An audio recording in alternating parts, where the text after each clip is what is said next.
అందరూ ఏ భూమి ఏ దేనికి ఉందో చూసి కన్వర్షన్ పెడతారు నంబర్ 1. ఆ తర్వాత ఆల్రెడీ నేను నారాయణ సార్ తో మాట్లాడుతాను, ట్రైన్ లో నీరు కనెక్షన్ ఎక్కడెక్కడ ఇవ్వాలో చూసుకుని దాంతో ఇప్పుడు ఇదంతా క్వారీ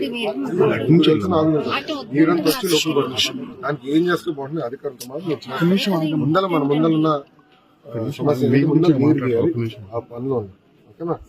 ఓకేనా?